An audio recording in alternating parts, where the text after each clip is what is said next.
1001 1001 Oh, Oh, what is it in AI terms? That means well, hello. In binary, that means hello. Well, hello.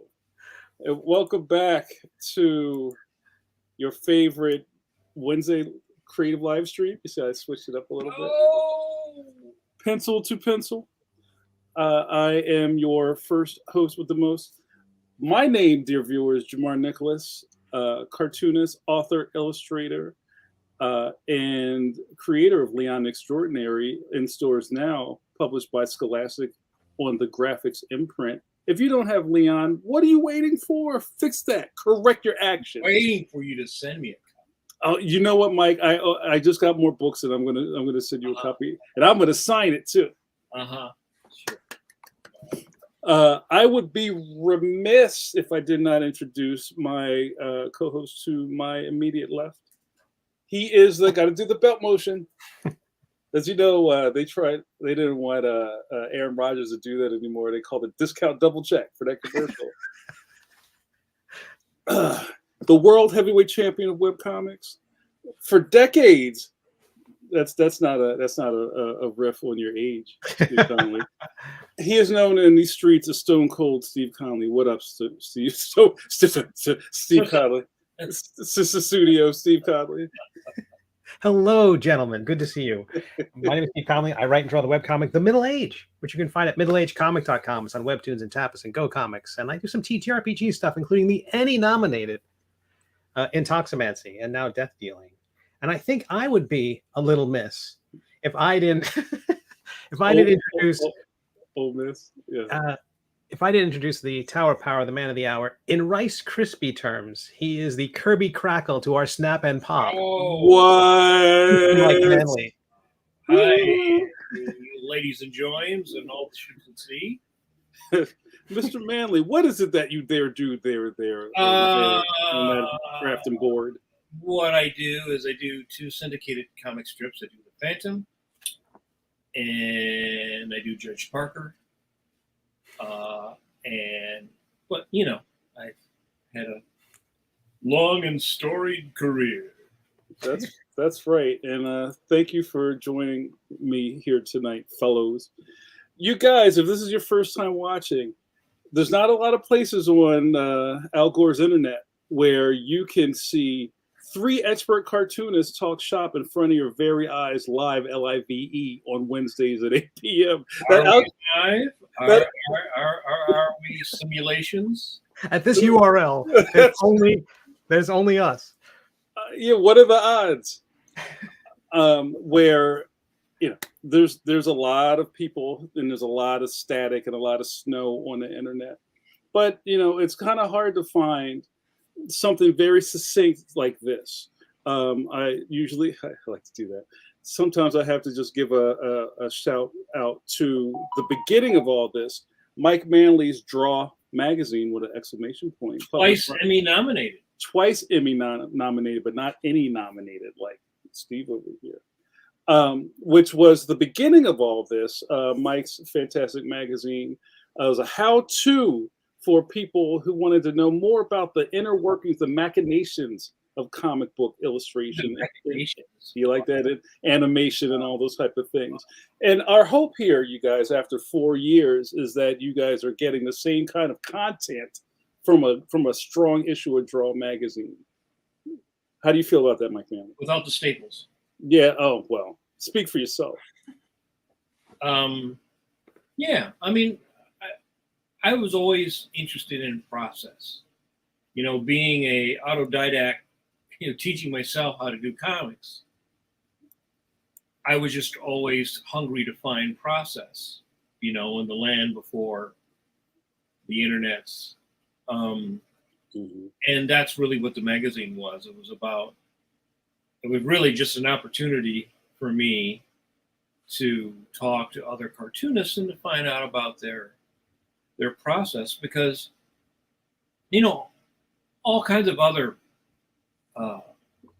jobs, creative endeavors. There's Guitar Player magazine. There's magazines about piano playing and plumbing, and I mean, just anything you could think of. There was a trade journal or a magazine that talked about how, people tuned their guitars, or, the new synthesizers, or whatever. And there was never really anything like that for comics. And I mean, there were books on how to do cartooning, but I always felt that they were light because, even the Buscema book, which is a good primer, there's really no anatomy in there. There's sort of like construction, basic stuff, but it's not the kind of subject that you can boil down into a 96-page book, right? It would be volumes. It's like the famous artist course had volumes, and each artist had their own volume, right? Mm-hmm. And it showed their process. So that was really my idea for the magazine, which has since gone to its grave with a lot of other magazines. I was just, what was it, last week or week before, Illustration Magazine gave up the ghost. Well, people can still get from the website, right? They can still you can still order back issues. Yeah, and they're evergreen. Yeah, and right. I mean, I think even the issues of Draw, which you can now get as PDFs, that subject matter is evergreen, but it's just really hard to do. Print, specifically magazines, are really taking it on their chin because there really is no newsstand anymore. Yeah, and let's all pour some Higgins ink out for the slow decline of printed matter. And I think everything is moving towards this. And I think also, if you're probably younger than 30, maybe even mid-30s, I think a lot of people prefer to watch something than to read something. I prefer to read something, even though I like to watch something. I prefer to read something, but, I come from that world from the very beginning. But I think a lot of younger people prefer to watch. They can skip. I know a lot of people skip. That's one of the things about watching videos, watching how-tos. It's like, I don't want to watch this part. No, I want to get to the cool part. I want to get to the shine. I want to get to the part where they do the shine, Mm-hmm. So I think it will be interesting to see in the next generation of people how they are going to change the score, because it seems each 10, 15 years, the next generation of people, attention span and their attention span shortens, and their ability to absorb more information quicker seems to accelerate. It's like even the thing now, I think we talked about last week. So on my Spotify, I get my weekly updates, new releases. And so I kept seeing these releases where they would be playing a song, some old song, with David Bowie or whoever, but it's like Alvin and the Chipmunks. And then someone said, well, that's because of TikTok. So you got all these people doing these little dances or little things, and they want to do it to a piece of music, but it's too slow. So they're re-releasing old music or hits, but speeding it up like Alvin and the Chipmunks, so that you can do all your, your little, walk like an Egyptian kind of thing, right? Mm-hmm. And I'm thinking, like, well, what will that turn into, right? Mm-hmm. Because I think part of learning is repetition, but also if it goes too fast, I think more pours over than goes in. That's interesting. Because drawing is to draw. What we do is we recall information, stored information. That stored information is literally drawn by practice into our brain, which is habit and repetition, so that you can recall it later. But if everything is so sped up, right, then maybe you're not really getting as much storage. You're seeing a lot of stuff, but how much is actually being absorbed? Right. What's your retention rate? Right?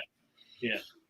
That's funny. I was thinking about something to this degree. I was in Springfield, Massachusetts 2 weekends ago at Springfield Comic-Con.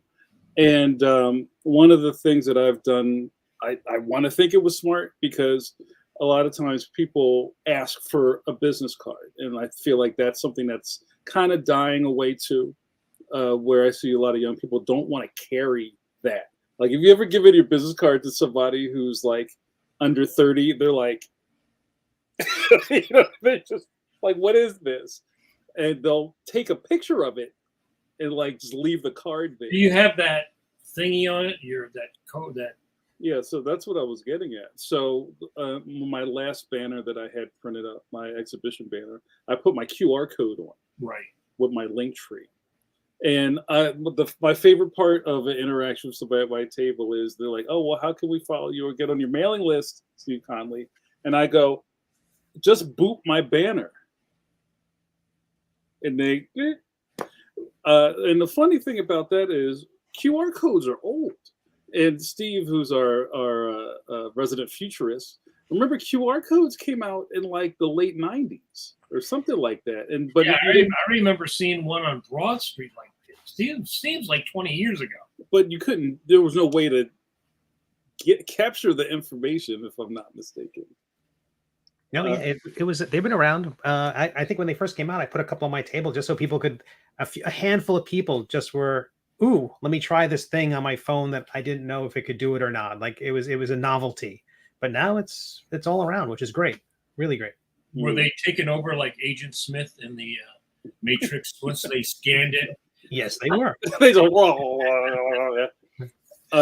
So, but yeah, I mean, that's really what one of my favorite parts of doing these live streams and just being a presence on the internet now. And this even goes back to my first podcast, Pencil to Pencil. Remember that? No, not Pencil Pencil. Shit, I messed it up. Comic Book Diner. Remember that? Do I remember that? Do you remember that? And we talked about the like, what is it going to be like now, which was 12, 13 years ago? What does the comic book business look like? And as it keeps changing, like we talked a lot about what's Facebook going to do? And that just shows you where we were at that place, or what's up with Comic Space. And the goalposts keep shifting. And maybe we could start out this session by also saying that this is the part 4 episode, the fourthening. And everybody's very excited in the chat about the fourth. Can you hear the cloud? Can you feel the fourth? Fourthening. There can only be 4. The fourthening. And just to kind of follow this conversation about the business and the cost of doing business as being a professional artist, and also con reports. And there's a couple of people in the chat who survived San Diego Comic-Con. And you can, already the conversation's going, and I've been reading the dailies for a couple of days now about how the things we talked about last week on the podcast about just, what's going to happen at Comic-Con with the actors and the writer's strike. And then what seemed to have happened is the artists had a really, really great weekend. And that seemed like a celebration, and maybe Tom in the chat and some other people can speak to that. But my first thought, maybe it'll be our first conversation tonight, is what happens next year? Was this just is this just an anomaly? Or are you going to get too comfortable and then show up with way too much stuff for San Diego and, go home with a heavy heart? So maybe we could talk about that. So, maybe Steve and Mike, how did you process what happened in San Diego, and what do you see the future like for that? I read a bunch of reports. I know some people were there. It was sort of mixed because there were some people were saying there was a lot of rudeness. I read there was a lot of rudeness with some fans. Rudeness, yeah. I think Scott Shaw was talking about that. And it seemed like some people the artists did really well. But I think if this time next year the strike is over and the studios come back, it'll be just like it was before. Because most of the people going there are not going to be going for comics. They're going to be going for all the other stuff, and we'll be the redheaded stepchild again, because that's what all the cons do to a degree. They've been doing that for 30 years. The media grows. That's the part of the business that's growing. That's the part of the business that the average person is interested in. So by default, all those people were in the building, and if all those other things are not there, like, oh look, there's a guy, he's drawing, something. I mean, I heard DC had a booth and Dark Horse had a booth, but I think most of the people who go to most of the shows, I would say 50 to 60% are not interested in, books, buying old back issues. I read a report that one of the original art guys, because you'd always have those people that sell original art in San Diego, said it was their worst show ever because I guess the high rollers didn't come in. Right. Like the Hollywood people love to buy original art, right? Like Nicolas Cage, and there's certain people that are known for buying art, and they didn't show up. So the average, and original art prices are like crazy now, right? Crazy now. And so the average person's not going to go in and drop $5,000 on $15,000 on a page of comic art or a strip. So they didn't do so well. So artists seem to do better from what I hear. Some people were selling out. But I tend to think that if we go back to the way it was, it will go back for artists the way that it was. And maybe I'll be proven wrong, but I kind of think that's just sort of like where fandom is, Our guy, America's Tom Zoller, checks in, and Tom's been very, very chatty in the chat. Thank you, Tom, for that. Tom says, I didn't notice too much of a significant difference on the show floor. There were definitely more people, but no real spike in sales except on Sunday. And, it was interesting what Mike just said. And, like, Mike, are you saying that there's a percentage of that show floor that is kind of waiting for high volume sales to make their weekend? Like, that just seems like I guess you would know that going into it, that, I don't know, Sheila E. always shows up and buys 3 prints for me every year, and I'm looking for that. Well, you know what I'm saying? Yeah, I mean, I haven't exhibited there in a long time, and the costs are probably easily 30 or 40% more than when I did it. And like, I know my publisher wants to be able to break even. Most publishers go to promote. Promotion is an expense, not something done for profit. Like if you and I go and we want to sell our books or whatever we have, we want to make a profit. We're hoping that we make a profit. I mean, Alex Ross has like a giant booth. I don't even think he was there. Oh, he was in that big balloon that hovers over the right, yeah. the show floor. Like But Oz, yeah. they are looking to make a profit through volume of people buying prints, right? But I think publishers don't go to make a profit; they go to promote their. Mhm. So their model is different than a self-publisher, Right. right? Because if you can't even make your booth cost back, then you're actually losing money to go to a show, which if you're a self-publisher is not desirable. It's not desirable to say, well, it cost me $5,000 to go, but I made $3,500, right? Mhm. And it's a lot of work. It's a lot of work to do a show like that. So everybody in that room's there for different reasons, but I think the studios are there just to promote. The toy people are there just to promote. The people who have books want to sell because you got to ship all those books. That's a lot of money, a lot of work, and if you're not selling, you want your skids to be lighter going back. You don't want to be like pushing the same weight back on the truck. It's imperative that my skids are lighter than Yeah. how we started. Yeah. I mean, I didn't. The way I did my booth is I basically inherited my agent's booth, and then I split it up with a bunch of people, Mhm. a bunch of fellow artists.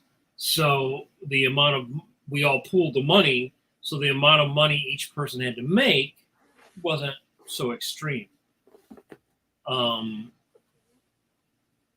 You were also on the main floor, which is nice.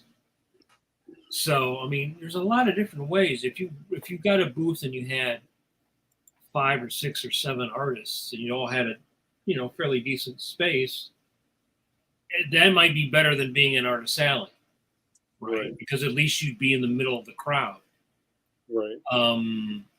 But San Diego's sort of like the extreme of everything, right? It's for anybody who's not in California, it's an extreme journey cost to get there. It's an extreme hassle to get a hotel. It's just very stressful to do such a big show, such a long, the logistics of everything are much more difficult. So, it may not work out for some people to do a show like that just because they wouldn't be able to make their nut back. So, and the only way you really find out is actually you got to roll the dice and see. Mhm. Like some people do it once. I saw a lot of people in my feed saying that they would never go back. They went like 20 years ago, and then I was like, well,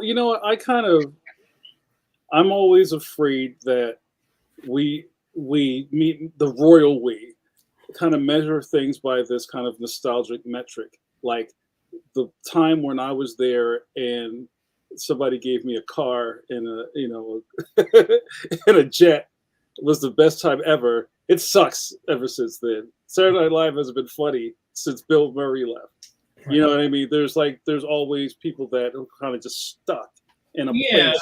Yeah, but I mean, I went 4 years ago now, I guess 4 years ago. Mm-hmm. And it was so much bigger than when I went Sure. previously. It's giant, yeah. Right. And I didn't have a table.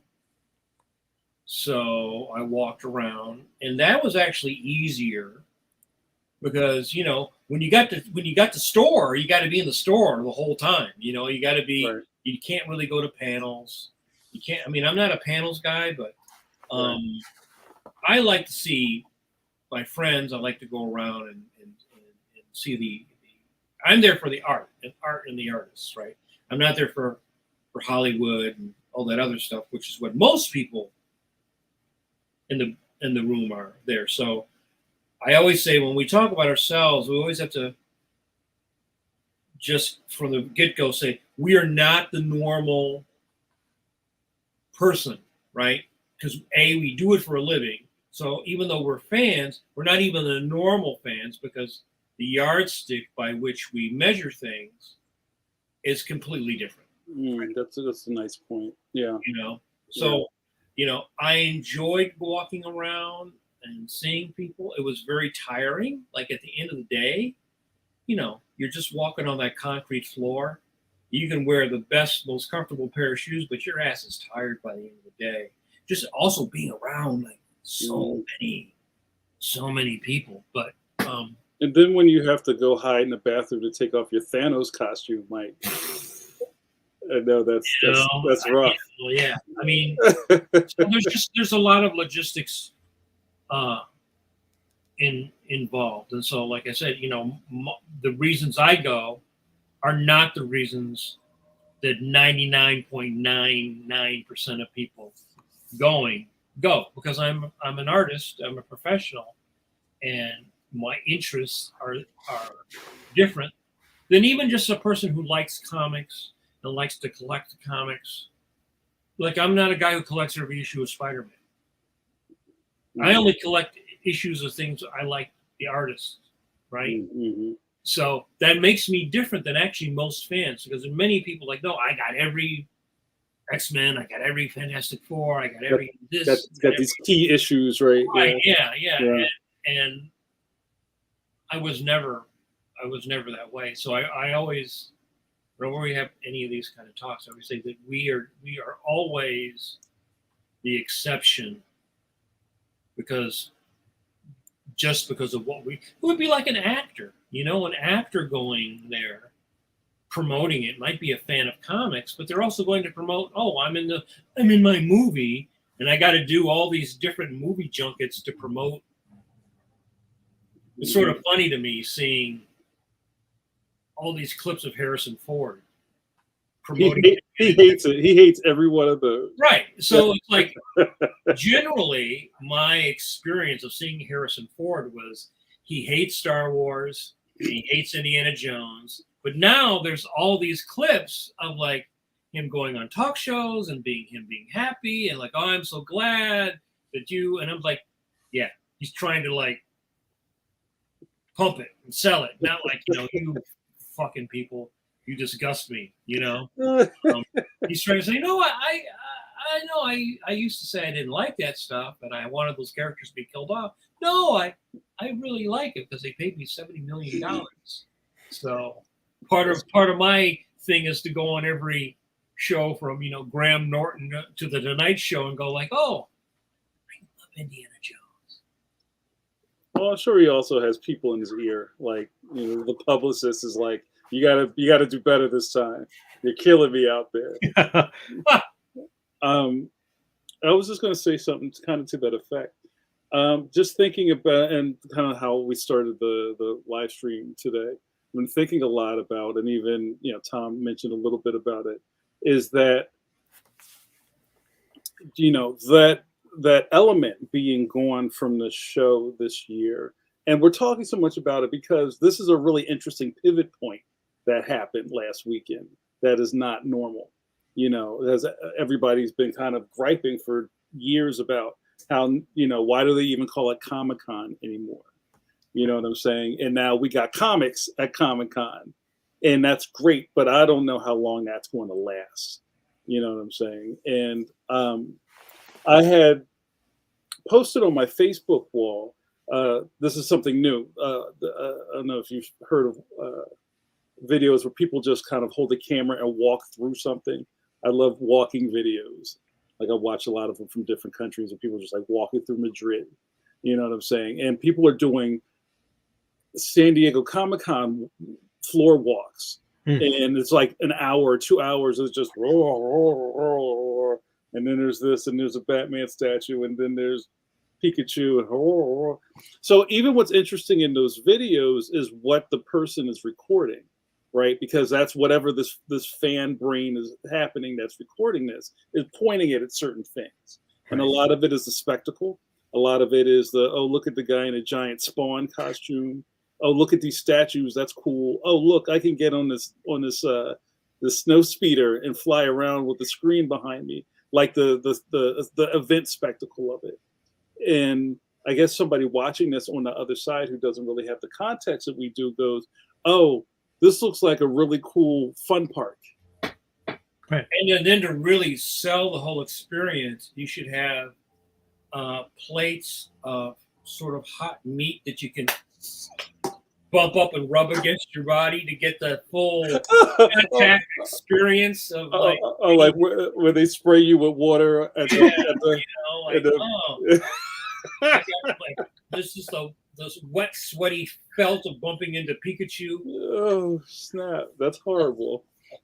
So, and also the last thing I'll say about this is that also, and just I know this from being there last year, is that, and maybe Tom and whoever else is in the chat that was there last weekend can attest to, Comic-Con is also spread out. It's not even just inside the halls. There's stuff across the street next to the trolley stand. Yeah, there's a lot of off-site stuff. Yeah, there's things all like in that whole little gas lamp corridor that's full of experiences and things and people shoving, posters in your face.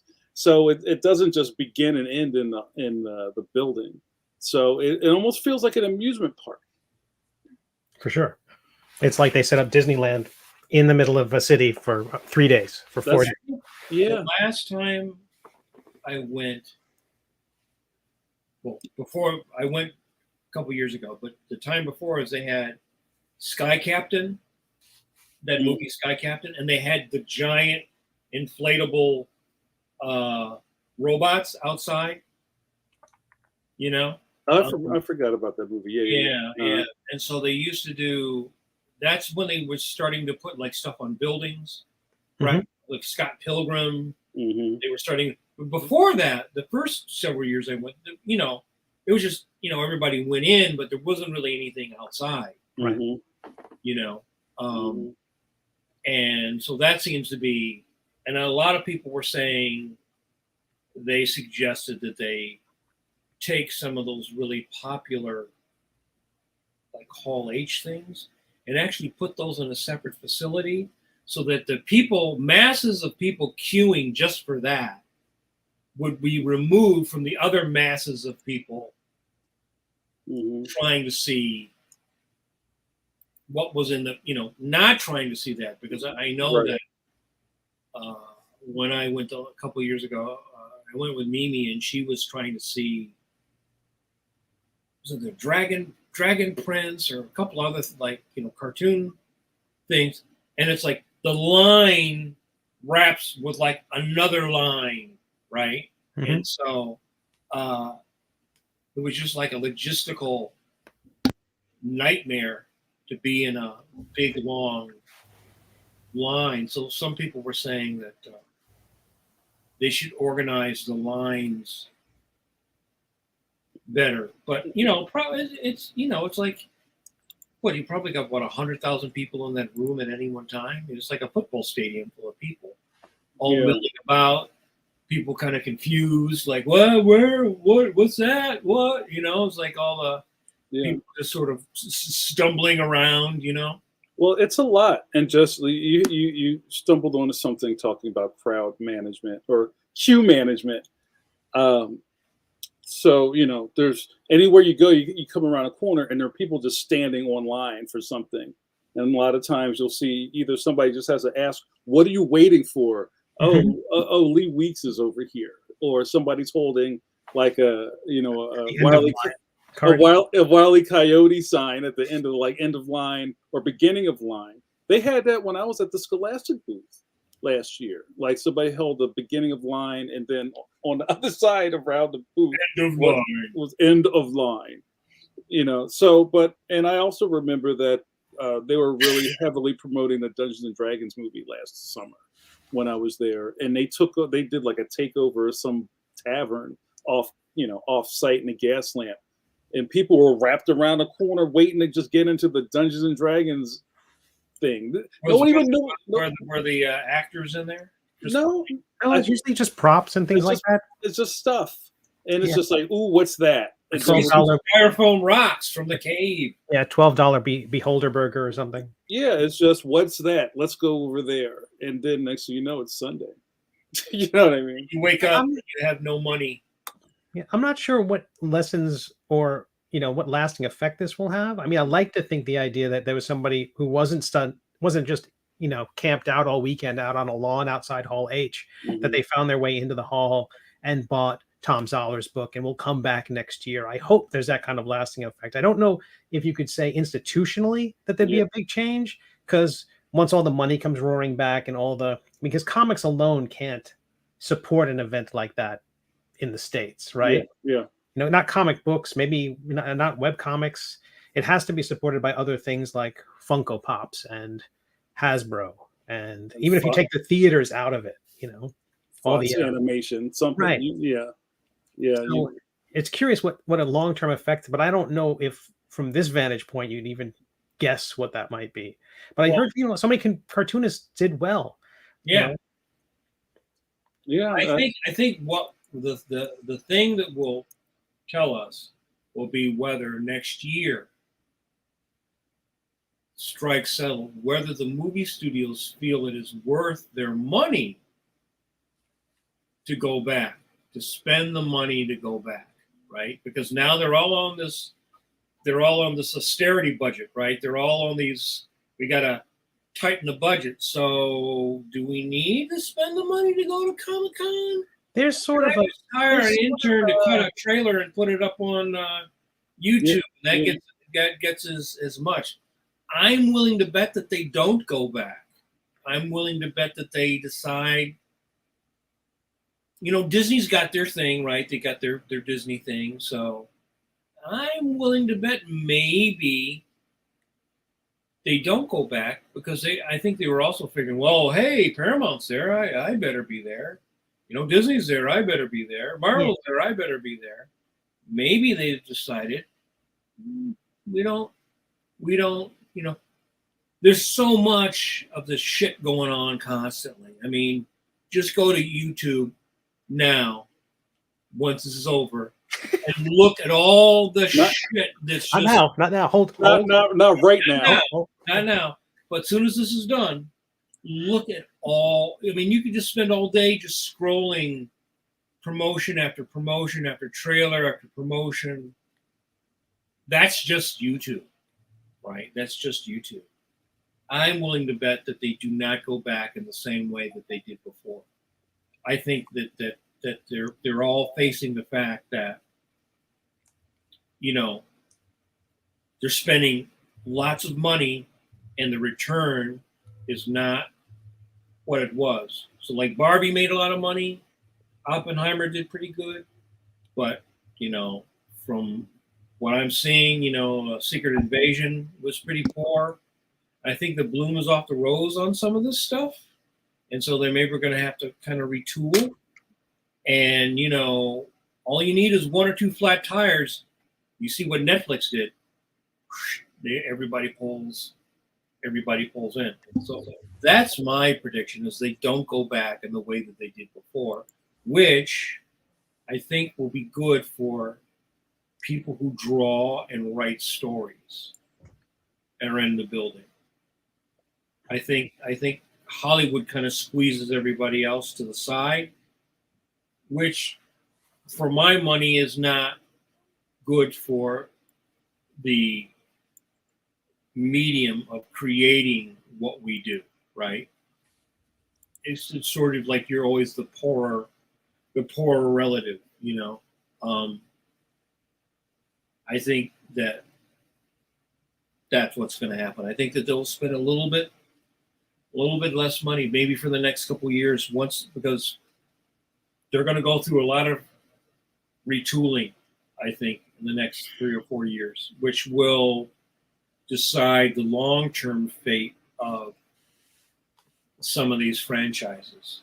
I mean, if you look at the overall business, you look at it not just the movies and the streaming, but you look at the merchandising, you look at the toys.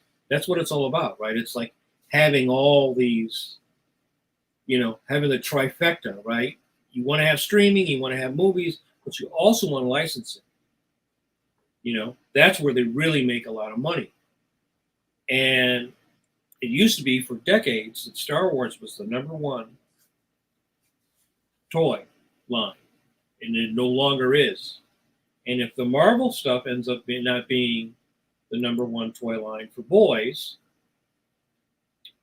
then that will tell you that there will be some big changes made, because that's where they make a lot of their money, right? Like, Star Wars Lego, Transformers Lego, all these things that are Lego, or fun. Look what happened to Funko Pop, right? They blew a tire and they were destroying millions of dollars worth of those little big-headed things. You couldn't tell me that this year because they have a giant part of Comic-Con. And the lines are still down the street for that stuff. I believe you and I understand, but it's just like the optics are weird for Funko because they don't look like they're going right. Broke, but again, for like the average person, yeah, even the average, I think even the average cartoonist doesn't look at the big picture. They don't look at beyond print. They don't look at, you have to, I think if you're going to see the business of entertainment and where you fit and how everything branches out, you need to look at it all, right? You need to look at video games. You need to look at toys and licensing, because that tells you about the health of a trend, right? Because for a long time, Westerns were the dominant entertainment genre for decades and decades and decades. And then they weren't, right? And now superheroes are sort of in the position that the Western was, right? When I was a kid, how many shows on TV were Westerns? How many toys were Western? Cowboys. That was still real big, right? And then it all died out, right? And I still think that we face that eventuality with superheroes, because eventually the next 5 or 6 year old is not going to be as excited about Spider-Man. Things work in trends like that. So for us, almost everything in that building is nostalgia. For most people who are going, it's nostalgia, right? This business is driven, and it is built on the chassis of nostalgia. Anyone who likes Ninja Turtles, it's nostalgia. Anyone who likes Star Wars, nostalgia. Anyone who likes Batman, it's nostalgia. That whole building is full of people who have nostalgia for these particular characters. And go ahead.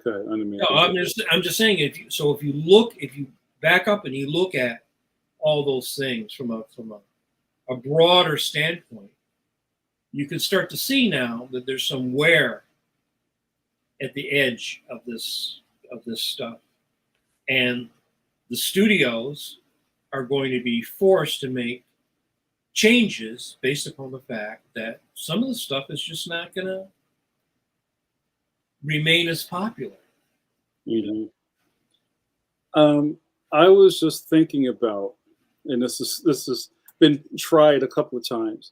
Remember Steve Conley a couple of years ago when there were kind of like rogue comic book conventions that sprung out around the big comic book convention? I remember they did something like that in New York a couple of years ago. It was all near the pier. Like, we can't get in the artist alley. We'll just have our own comic book convention down the street. And I'm thinking, is there probably even a space where San Diego Comic-Con has to have a Comic-Con for comics off site? You know what I'm saying? And hold on. And I was just thinking about this because even as big as all these things are that we're talking about, there's still D23, the Disney fan thing. There's Star Wars Celebration, which is a specialized thing that a couple of my buddies go to that. They take the pilgrimage to Celebration every year. It's heavy. But Disney still has a presence. I guess they have a presence at Comic-Con. There's like, I guess, enough pie for everybody to eat. But I don't necessarily know if it still has to be, I don't know if it has to be at San Diego. It's just weird. Maybe they should just change it. from Comic-Con to something else. Yeah, there you go. Trickster. Yeah, that's what I was talking about. Thanks, Tom. And Well, that's- you know, Disney is so big; it has so many. Like you have just the whole Disney princess, the whole animated, the Frozen thing, which is different than the Marvel thing. You know, they have like we have this line, we have this line. You know, we have the live action remakes of all of our classic animation. Then we have our new animation. And then we have Pixar. Then we have Marvel. Then we have the Muppets. I predict within 5 years they will also have DC. I'm still convinced that they're going to end up owning the superheroes. Is just I think that they will. You know, I mean, I did see something. It was a couple weeks ago that someone was saying that Apple has enough cash they could buy Disney. They could just buy Disney, cash on the barrelhead, right? And I do think that is stuff like that is going to happen within the next 2 or 3 years. This, and that will again affect.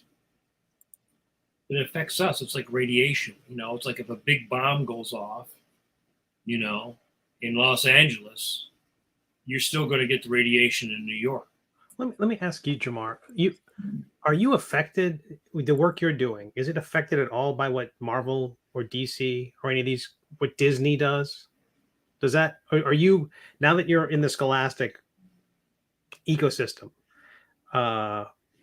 you're kind of outside all of this, right? I feel outside of this stuff. I feel like, I mean, this stuff's happening, but it feels like the last throes of whatever that is. Maybe it'll survive and take a new form. But you know, Mike, do you think, or maybe it's, I don't know, a question for both of you. Doesn't it seem to be all about creating your own stuff now? You know, whatever the past was about being part of that assembly line system of creating IP, work for hire for those guys. But now it's all about creating your own thing. Yes. I think. So yeah, I agree. I'm like, I don't feel that what Marvel does affects what I do on the strips, because 99% of the people who like my comic stuff don't give a shit about the strips.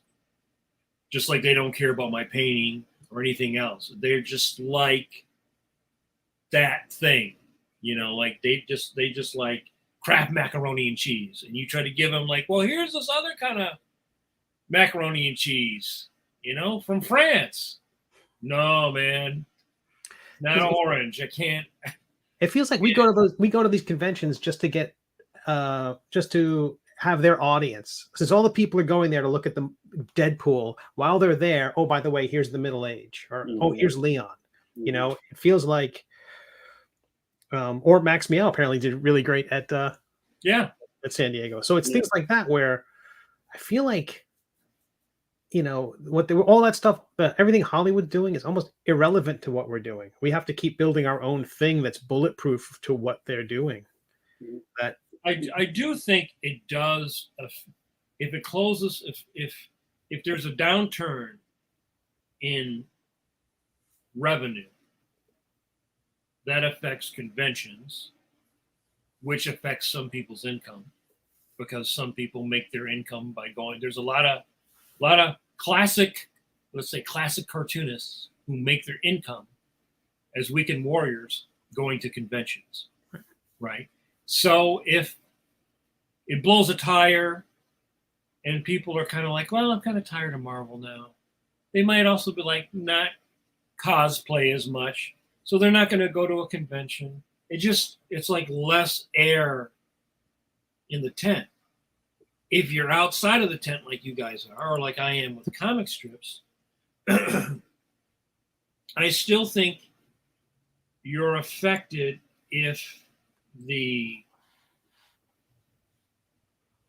bookstores are affected by lower interest in lower sales, right? So like if your book is in Barnes and Noble, and Barnes and Noble looks at the numbers and goes, well, we're selling less graphic novels. We're gonna make that. We're gonna have the shelf space, right? Right. That means that there's going to be more competition for less shelf space, which means your book might not get the push, right? I just in my life as a cartoonist, I have seen how these outside forces can affect you in a way that you don't think or you would not predict, right? Like if you're a young student going to go to college now and you want to go into animation, what's happening right now in Hollywood totally affects maybe whether you're going to have a job and how steady that job is and whether you will be able to make enough money with that job. You don't think that. You think, oh, it's about drawing and it's about all these other things, but there's all these other market forces that can affect, no one thinks, oh, Barnes and Noble might decide we're getting rid of the graphic novels. How would that affect the bottom line of Marvel and DC and all the publishers putting out graphic novels, right? What percentage of their sales comes from bookstores? I'm sure someone can look that up and find that out. I'm just saying that there are those kinds of things that you have to think about. I mean, I do agree. The best thing for anyone now is to make your own thing. I mean, both you guys are prime examples of that. And your success is based upon the fact that you raised a crop of your own unique IP, right? And it took a while, and not all of the stuff you made was as successful. But that is also 20% of cartoonists. Most cartoonists don't create or not seeking to create their own IP. Most people want to work for somebody else. Mm-hmm. Yeah, I remember having a lot of conversations inside the cargo plane when we were all young privates before they threw us out of the airplane. And I would say, why are you drawing comics? Oh, I can't wait I want to draw Thor one day. Then they push him out the plane. What are you doing comics? Oh, I want to do my own stuff. They push him out the plane. Sometimes you don't see those guys again, and there's also a lot of times where people's things change after a while. So a couple of buddies of mine who swore they'd never had an idea of their own in their head, and then now, like 15 years later, all they do is their own IP. Some of that could just be for maybe checking off those boxes on on their list, or maybe they got burned too many times dealing with these cats. You know what I mean? But something's trying to change in them, and they're like, you know what? Let me just do my own thing. And I think too, maybe what Mike's saying, also the alternative of that is that not everybody thinks like that. I was going to say have ideas. I wasn't going to say they don't have their own ideas. A lot of people just don't put concepts together like that they'll go, oh, I have a great idea for a thing. I mean, I think it's a very small percentage. I would say 10, 20%. And I base that in part upon like my experience as teaching. Most of the students make stuff that is derivative of what they want to work on, Of course. And there was a couple students who had their own stuff, right?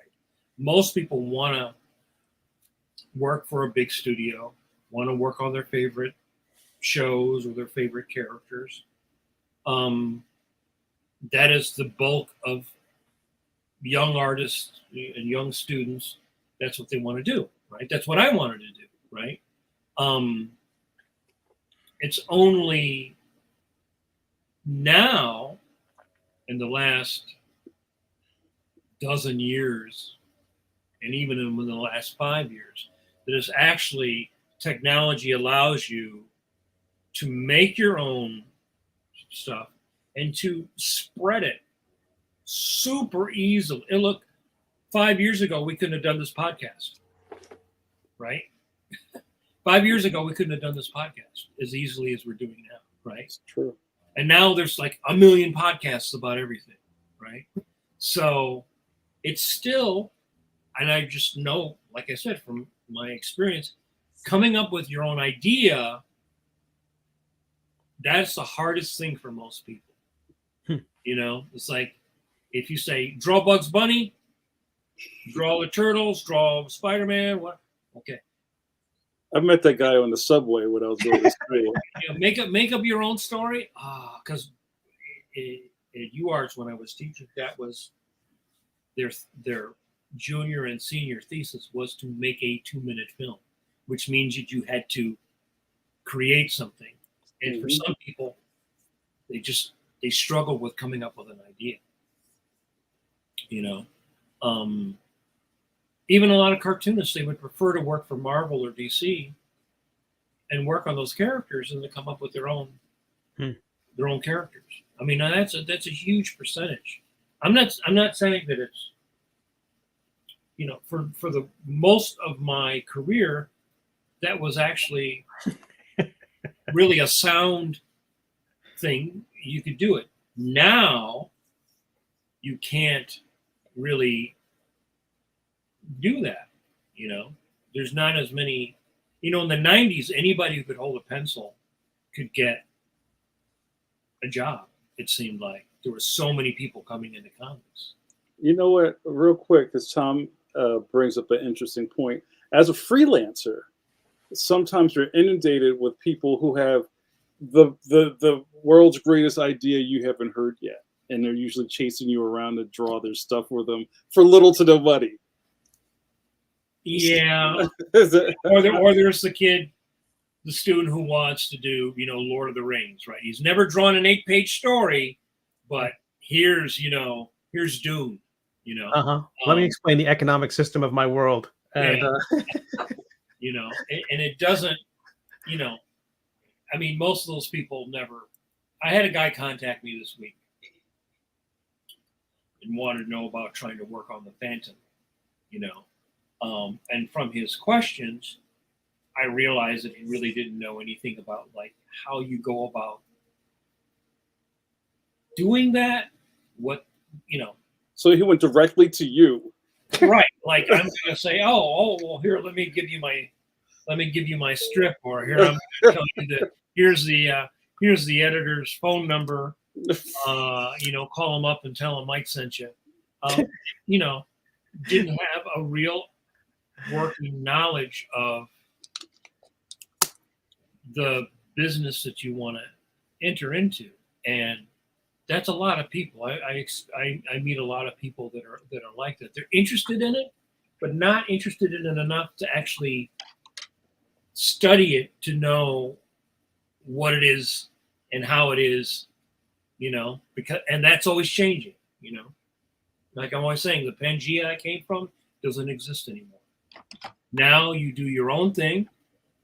You put your webcomic out, you do your self-published thing, people get to see your work, then you get to do the major stuff. Nobody's hiring people off the street to draw Superman anymore. You remember our buddy Kenan James. What up, Kenan? Hug bro for life. Kenan says the common belief / misconception is working for someone else's job security. Wow, you hit a nail on the head right there. For my grandpa, maybe. yeah. You know, for people who grew up in the early part of the last century, that was maybe true. You could go work at Ford. You could work at the U.S. Post Office like my father did.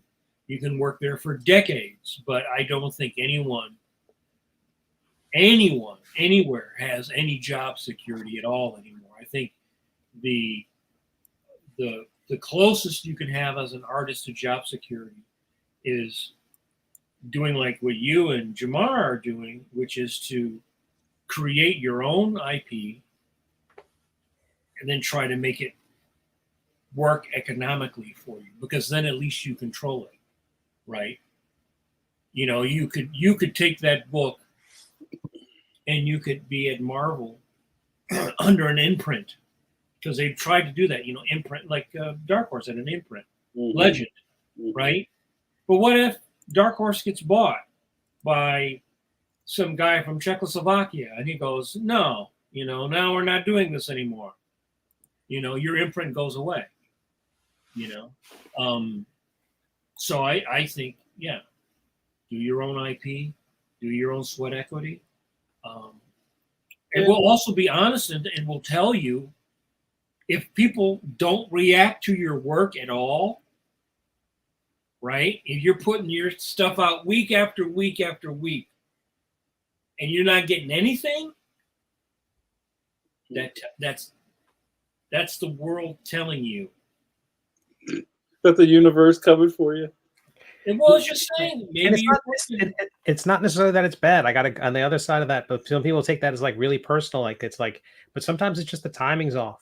You know, it's possible you have an idea that's not a fit for your style of drawing. Often the art in a comic has to pair with the story in a way that not a lot of people talk about, like the way Dave Gibbons would have been terrible on From Hell, and Eddie Campbell would have been terrible on Watchmen. You know what I mean? And you got to have the right artist for the genre and for the story and the tone and the flavor, all of that.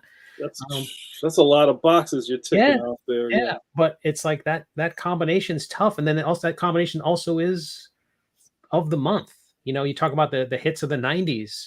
They wouldn't have hit in the 70s, and they wouldn't have hit in the mid 2000s. They hit when they hit, and you know, so that's not always on you. But I mean, if you're going to do a project of any kind, I think kind of building in an exit strategy is always the way to go. So if you do get that signal from the universe to wrap it up, you know, you find a way to put a bow on it and then move on to the next thing, and then you still have that other thing. It's got a little bow on it. You can make it a Patreon bonus. You can make it a Kickstarter freebie or something. Well, I was just thinking about what you guys were talking about, and even the road of owning your own stuff, which sounds very romantic now, is that, you know, what's the beginning of that track look like? Is that 5 years, 10 years, 15 years of you hitting your head against the wall until somebody starts paying attention? You know, I think that's the fear factor of that is not for the weak. No. Right. And that's, you know, especially if you live in a state of resistance around you, where you have family, friends, or spouses telling you, what are you doing? Right. We're going to be living on the street, and you keep trying to publish this stupid comic book. Yeah. Tell you, what do you? But my band's really going to make it.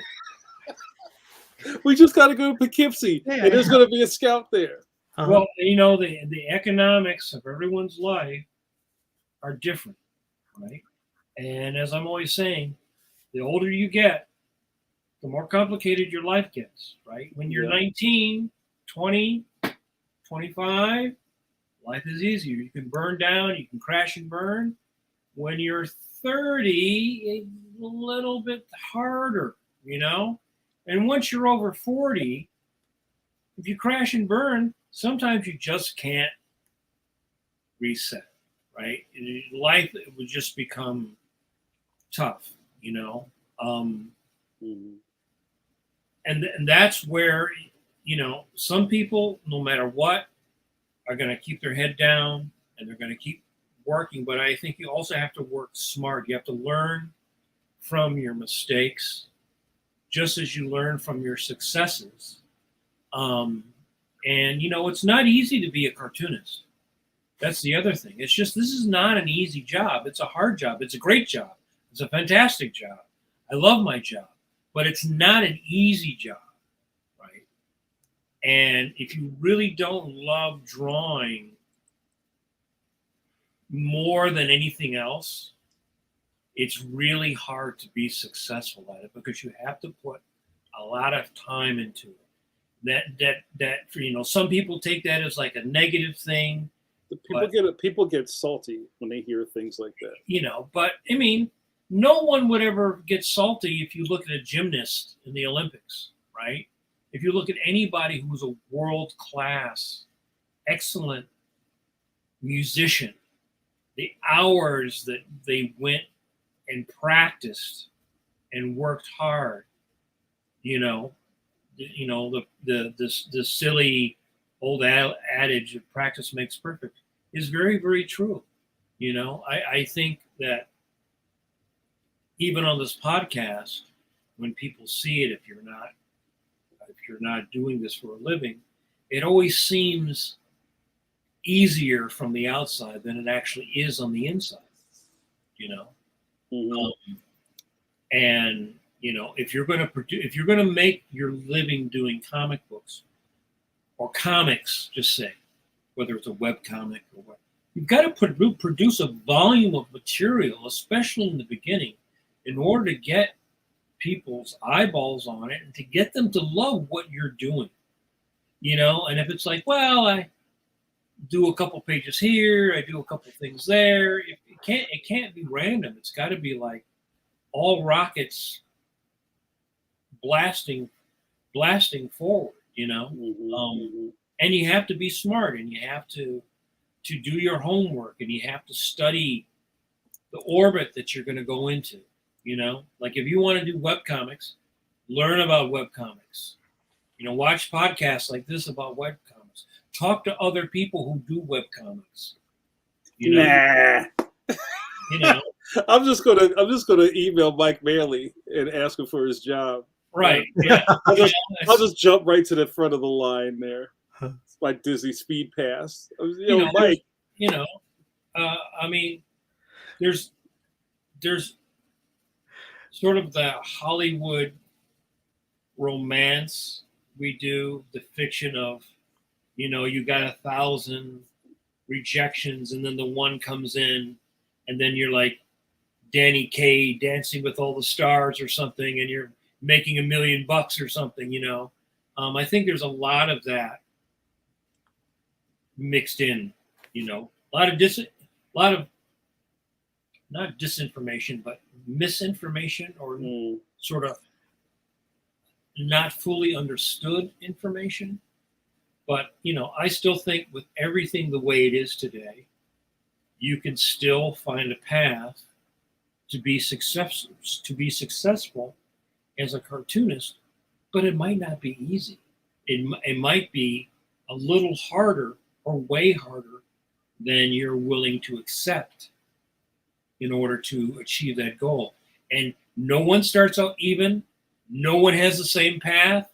No one has the same opportunities. Every story is a little different, except for the part that everybody had to draw a lot. That's like the common thread through whatever you want, whether you're doing young adult graphic novels or you're doing comic strips or web comics or self-publishing or kickstarting. Because you can have a Kickstarter that could go. And then all of a sudden, like, oh, wow, drawing 99 pages, I got to kind of like 35 and I punked out. Uh-huh. Yeah, it's super tough, and there's no shortcut for that. There's 10,000 hours. There's no AI make me a cartoonist. It's like it's not going to happen. You got to put those hours in, and if you don't, you can't even tell what's good or bad. You can't. It's like it's just the basics. Is just putting those hours in. I feel like my career started badly because I didn't spend enough time drawing. I spent a lot of time promoting. I spent a lot of time being a huckster, kind of just selling my wares and like, hey, I got one book done, let me sell this to death. And that didn't make me a better artist. And so very late bloomer in that regard. I mean, I feel like I wish I had spent more time drawing. And I wish I had started self-publishing 10 years earlier, except it would have been even harder to self-publish 10 years earlier. I tried in the 80s, and I couldn't make it work, right? And I tried I missed that first bubble, like where Bone and all those guys were coming in, right? I missed that bubble then, because then the black and white implosion came. Like you said, Terry Moore and all those guys. Right, yeah. So timing is everything. That door kind of closed in '94. Right. And then also what I wanted to do, which was more of an anthology with maybe some humorous stuff, which is the least popular. Right? Anthology and humor. Right. You make it black and white, and you're really going to be. That's a wrap. Yeah. So fans don't like humor. The bulk of fans don't like humor. And this is the direct market. Because actually, outside of the direct market, the most popular comic strips are humorous.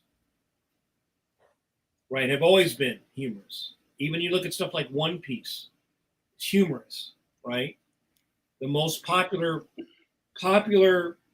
characters around the world are often humorous. But within the direct market, don't make anything funny. Don't make it in black and white, because we don't like black. And God, don't make it an anthology, which of course is all the things that I loved, because as a kid, as a young artist, I loved the Warren magazines. I loved eerie and creepy anthologies where you get great variety of stories. But the direct market does not support. Every one of those books went down in flames. The ones that everybody did, they all went down in flames. The chat is bubbling, and we're about to start talking about manga. And just to put a pin in that balloon, manga is a totally different alien subject in this conversation. And From a country that is completely different than America, right? Like you would never have a comic strip about businessmen outside of Dilbert, right?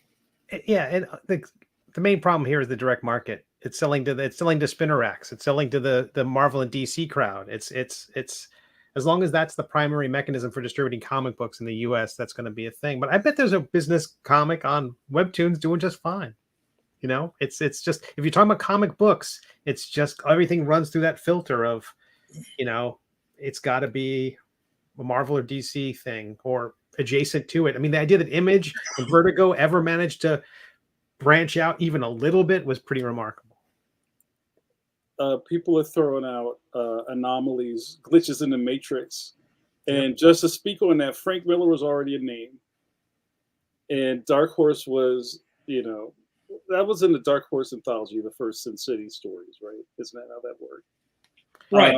Yeah. I mean, so I think that's a little different than just, us. And where is garage band together? Where is it today, right? Where Frank didn't bring it back. Yeah, but at the same time, around that time, Stray Bullets was coming out with David Lapham, and that was basically the same genre, black and white.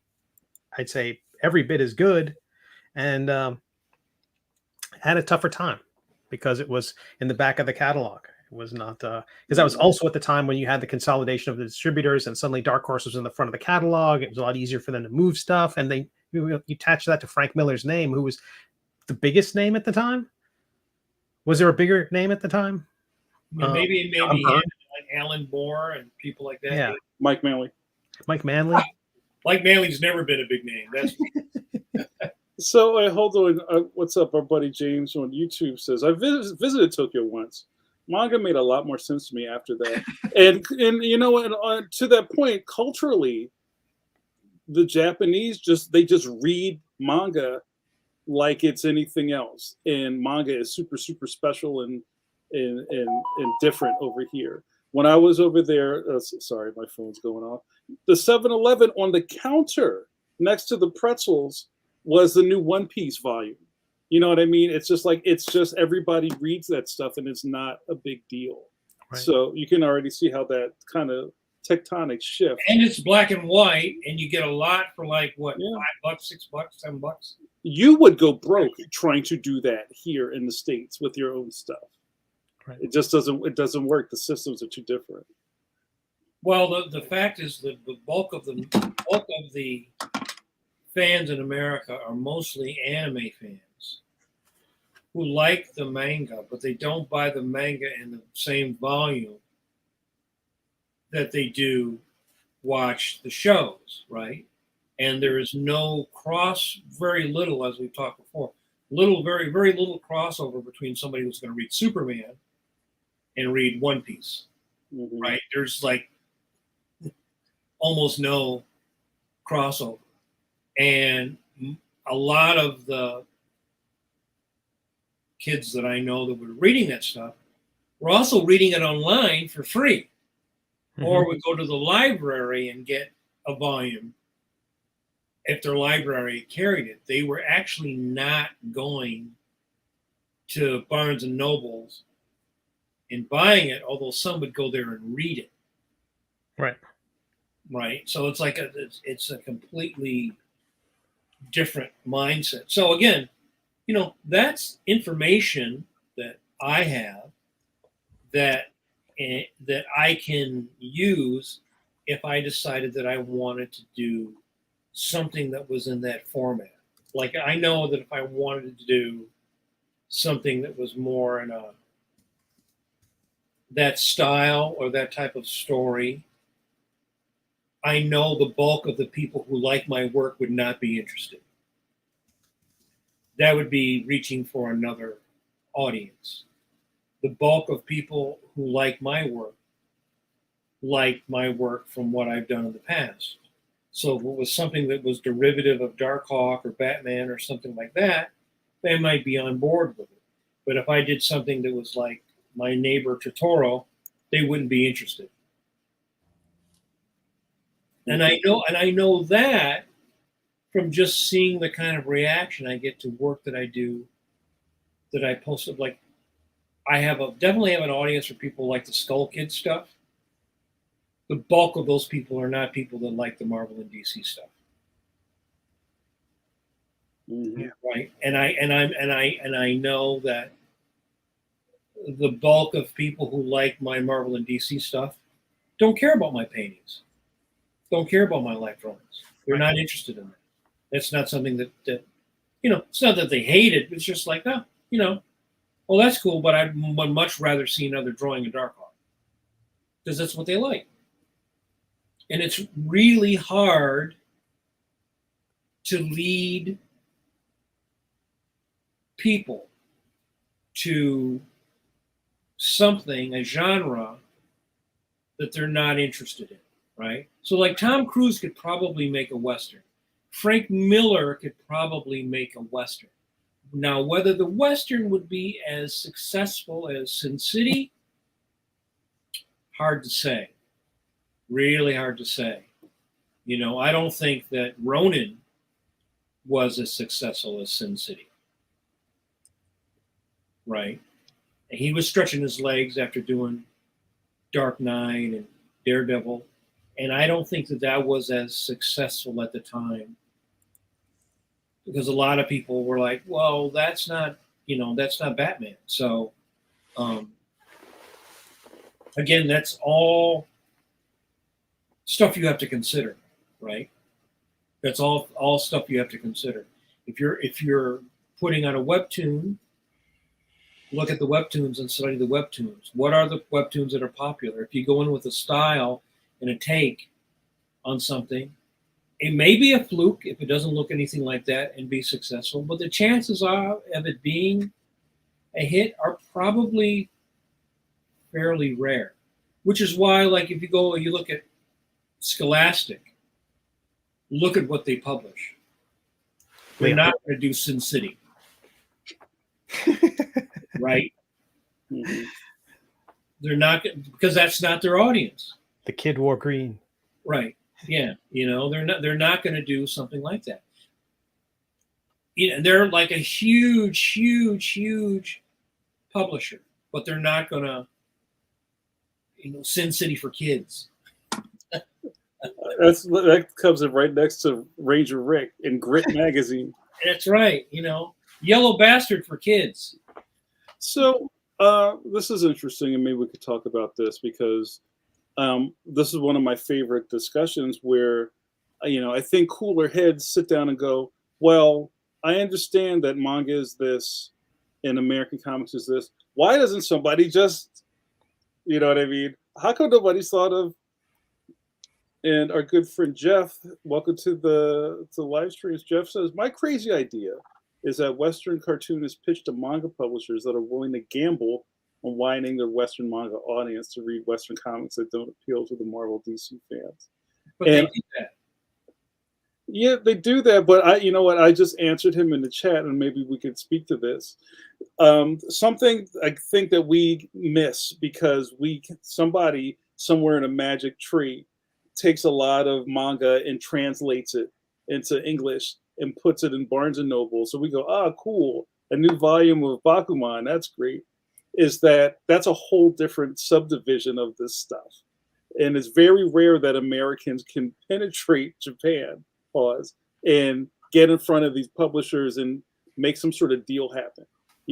Tokyo Pop has come and gone a million times in the American market. Viz is always like on shaky wheels.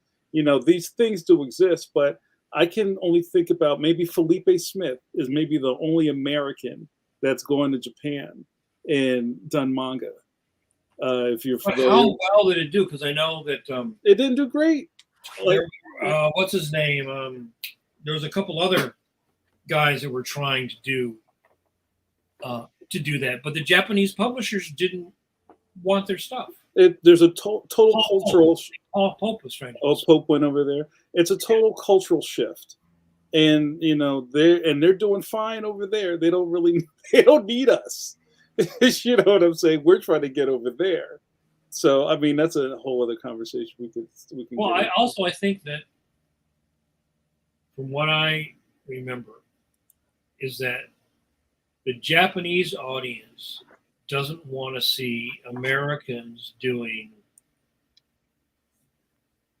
manga because it's sort of like fake. Yeah. And the American fans don't react super well to Americans doing manga because they want this actual stuff from Japan. So it's like we got manga at home. Right, yeah. And I mean, it has been tried, and I am sure that if the Japanese publishers felt that they could sell that there, they would do it. But the attempts that had been made were not successful. Like I said, there's that weird thing where you cannot cross the streams. You cannot get the American fan to support Americans doing that stuff.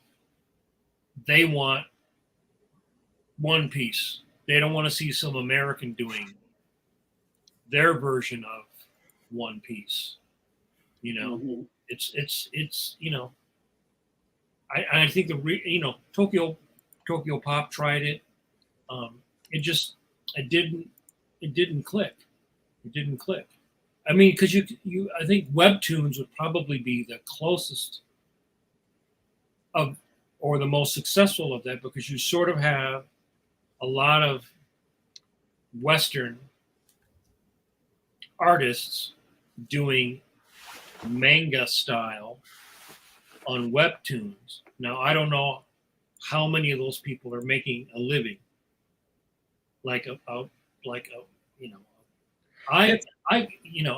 I consider a living like you got to be making minimum $4,000 a month. Right, but that's really interesting because that's been circled around for a little while now. It was brought up in the chat about Bone, and I think Jamar, you were saying that it wasn't doing great for those first 10 issues, that it was struggling. And had it been with the publisher, it would have been canceled. And I feel like when we talk about it, sure, they're doing it. Is it a hit? Like, and what it takes to be a hit for a company is so different than what it takes for me to have a hit. Mm-hmm. If any one of these companies had a Kickstarter like mine, they'd be like, okay, let's throw in the towel. And I'm dancing. I'm so happy that I did what I hit where I needed it to hit. So that idea that we're able to live modestly, we don't have the idea of Netflix that has to not only be successful, but be ever increasingly percentage wise more successful, exponentially. If it's not exponentially successful, it's a failure. Even though it's bringing in money, it's a successful business by every metric, except immediately it's not exploding is what the Right. problem is. Yeah. And that's what's so weird about it. Let all that. I mean, that's how I kind of feel like all those other companies, let them have those. Let them set that as their definition of success. I'm much happier. Like, that you're talking about a much more practical 4K a month. If you just need 2K a month because you've got a roommate or a housemate, setting those kind of modest goals, everything gets a lot more reasonable and a lot more doable. And yeah, maybe it won't be a hit, but does it have to be? Well, again, one of the subjects has been circled around a lot in the last year is the comics broke me kind of thing. And I'm thinking, like, you have to be honest with yourself. How much money do you live, right? Do you have a budget? How long does it take you to produce your work? If you're slow, probably not going to work for you, right? You have to be able to have a style, and you have to be able to have an efficiency of being able to produce enough material to catch fire, get the audience interested in, keep them interested in, and then how much money do you need to make? What are your economics? I think a lot of people don't do any of that when they start. They sort of have that youthful enthusiasm. I'm going to put on a show. They start, and then they hit that rough spot, and they didn't really think about, like, oh, well, I got my second job, and that means that I can only work 4 hours on my pages this weekend. And I have this very pointillist style. It takes me 4 hours to do a face. It's just like there's a lot of practicality that goes into it that is kind of glossed over or sort of lost between the panel borders, and if you're drawing comics for a living, if you're drawing pages, you got to be able to draw 1 or 2 pages a day. Seriously, you got to be able to draw 1 or 2 pages a day. If you're going to produce enough material to generate enough interest, to generate enough money, you got to draw 1 or 2 pages a day. If you can't do that, then you have to find a way. Then maybe you're a long hauler. You're going to be like, I'm going to put out 1 graphic novel this year.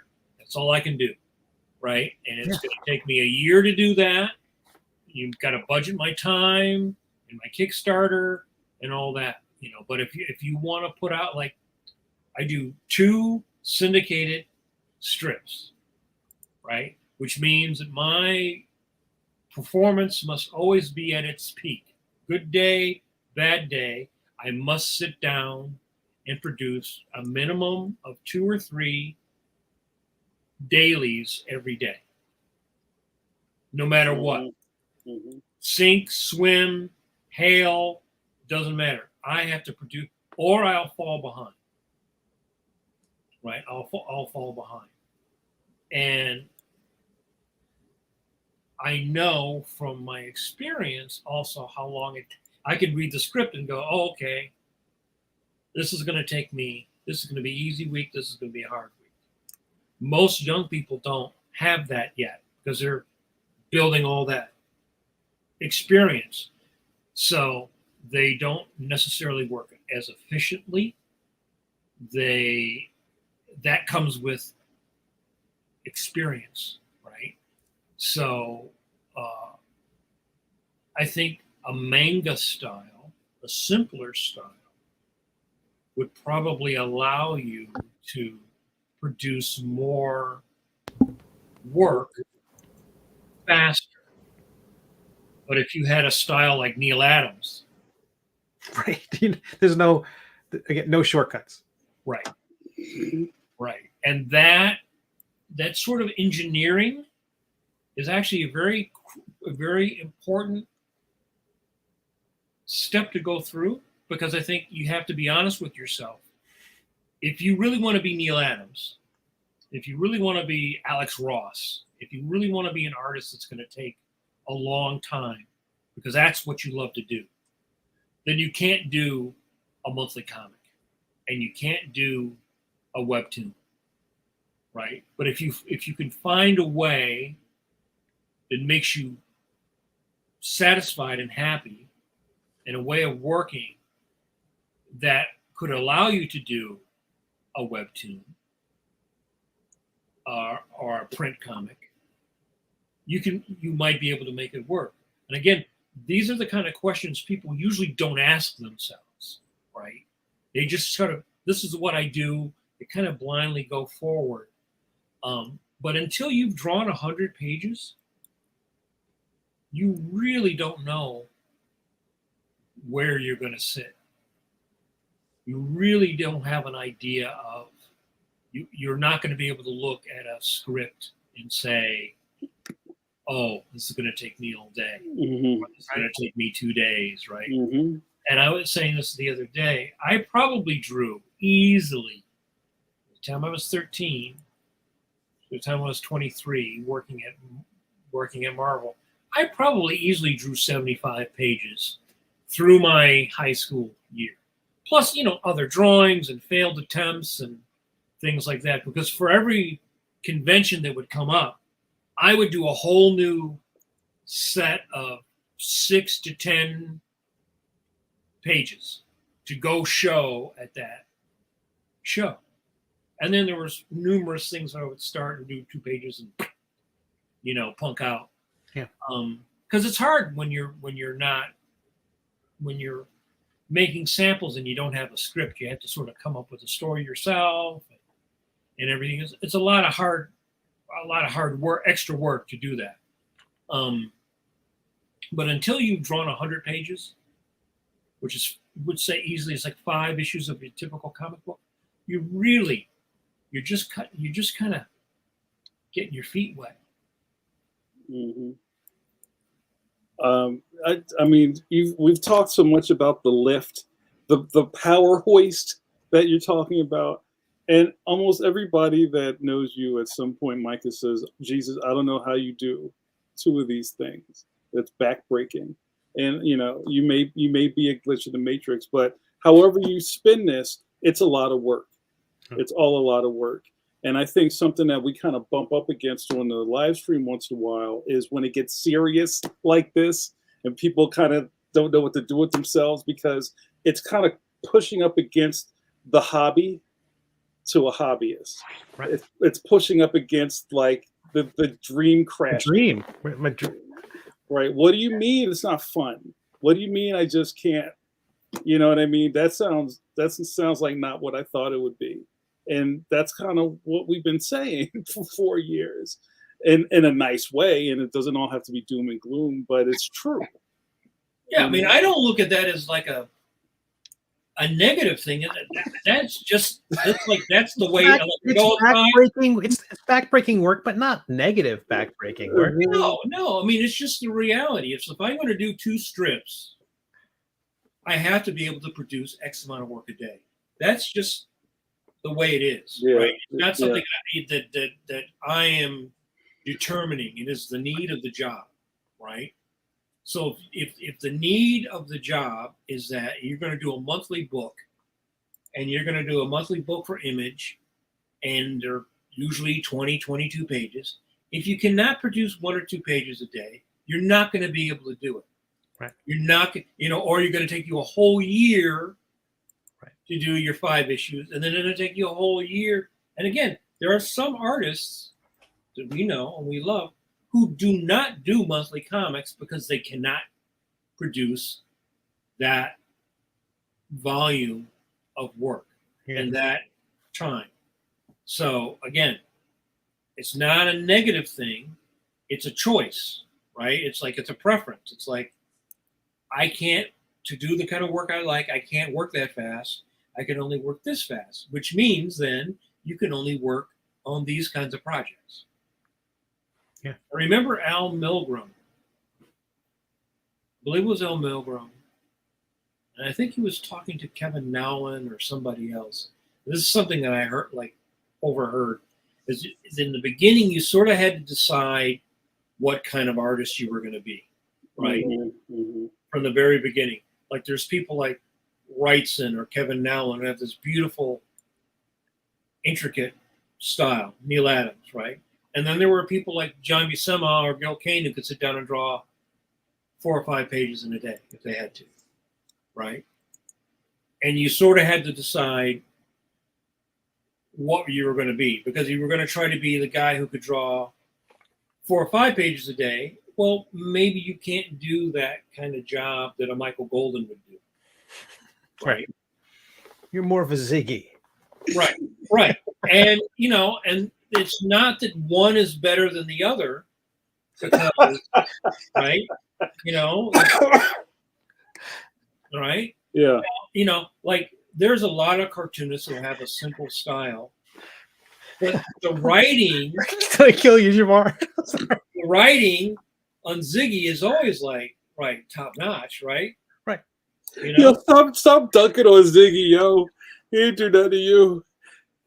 I'm just saying it's a simpler style. or was it Mama by Mel or Nancy or one of those?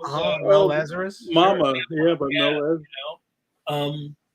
There are a lot of cartoonists who are very successful who would have a simple style like that, but then that's not what's selling it. It's the humor, it's the writing, right? So again, all that goes into these choices that you're making. If you're gonna be, a super fantastic renderer like Neil Adams and choose all these really cool, difficult angles with double lighting like Kevin Nowlin, right? Right. That's your thing. That's awesome, right? That probably means that you're not going to be doing a monthly comic. You might only be able to do a miniseries, right? But you can see the thing is that you don't really know that until you do 100 pages.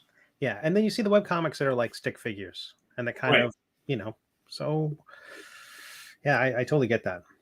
I remember when I was starting to look at webtoons, there was one called Trash Bird, which was like super stick figure little drawings of like little birds, right? And it was very popular there for a while, but it was just like a little joke a day, right? It was like a little joke a day. So it was the overall thing, the writing, and then the drawing was kind of this cute, funny, weird cartooning. Because there's something about that simpler style that works with humor, right? You see a lot of strips where the drawing is really not much, but it's the jokes, it's the writing.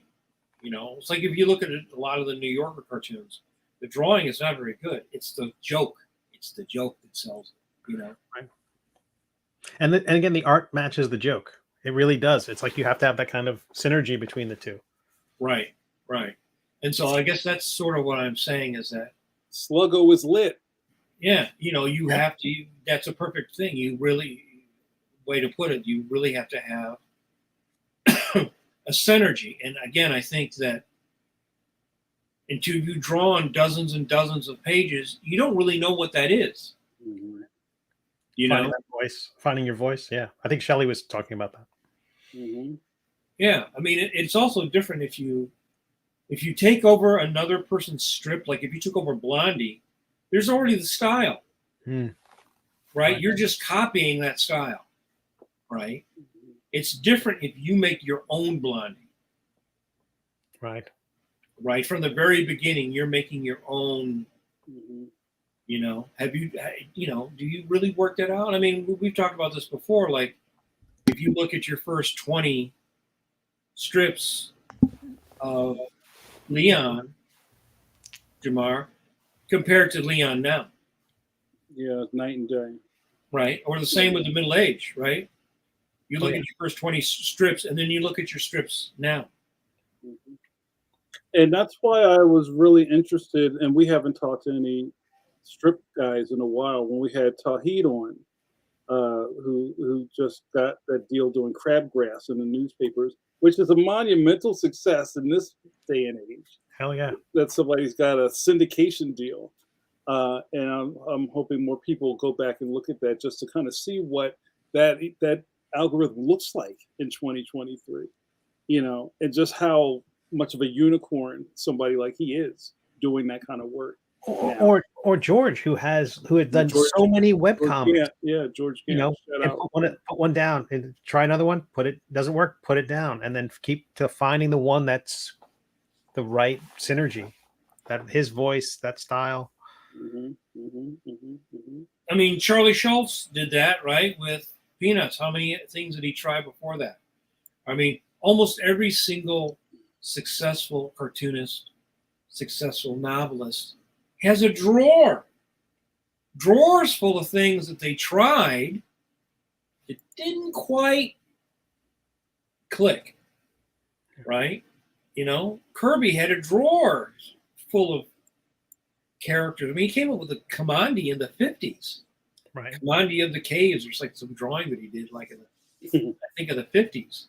You know, he did Thor in the 50s, right?